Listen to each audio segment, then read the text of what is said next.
Hello friends, Mitro, I am Arvind Kumar this side and today we are going to discuss about the housing loan.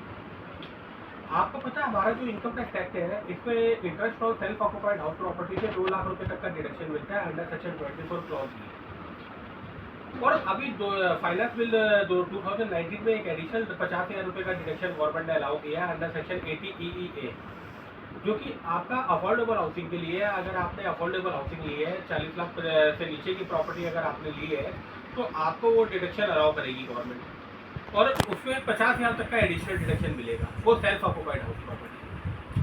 अब देखिए मेरे पास जो cases आ रहे हैं, मेरी जो क्लाइंट है मेरे पास एवरी ईयर फाइलें आती हैं, तो मैं ये देखता हूँ कि कई बार क्लाइंट ये इशू रेज करता है कि सर हमें हाउसिंग लोन लेना कहाँ से चाहिए।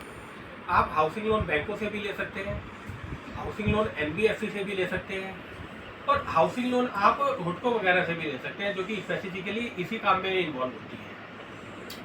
तो लाइफ इंश्योरेंस अपना क्या कहते हैं LIC हाउसिंग कॉर्पोरेशन से भी कुछ लोगों ने लोन लिया हुआ है, जनरल इंश्योरेंस कॉर्पोरेशन से भी हाउसिंग लोन लोगों ने लिए हुए हैं, कुछ के बैंकों से चल रहे हैं। SBI के जो एम्प्लॉई हैं उनका अपना ही SBI से हाउसिंग लोन चल रहा है, PNB के जो एम्प्लॉई है वो PNB से ही अपना हाउसिंग लोन ले लेते हैं।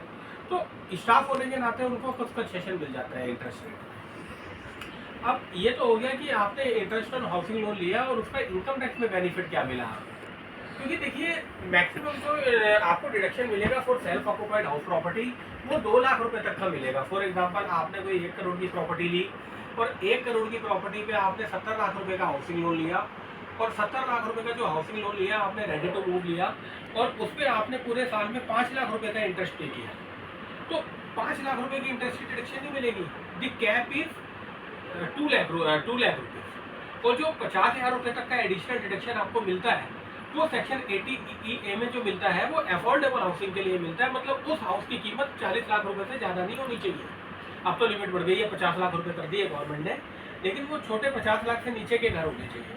अगर आपके 50 लाख से ऊपर की प्रॉपर्टी है और आप एक हाउसिंग लोन पे कर रहे हैं तो आपको इंटरेस्ट ऑन हाउसिंग लोन का जो डिडक्शन मिलेगा वो आपको अंडर सेक्शन 24 क्लॉज बी मिलेगा 2 लाख रुपीज़ का मैक्सिमम। और जो प्रिंसिपल पोर्शन होता है वो सेक्शन 80C में क्वालिफाई करता है। The principal portion of the housing loan is qualify under section 80C of the income tax act. और 80C में जो डिडक्शन गवर्नमेंट देती है वो पेमेंट बेसिस पे देती है, एक्रूअल बेसिस पे डिडक्शन नहीं मिलता। All the deduction under section 80C is available only on the payment basis, not on accrual basis. तो कभी भी आपने अपना टैक्स प्लानिंग करना हो तो टैक्स प्लानिंग में आप अपने हाउसिंग लोन के पोर्शन को भी रखें।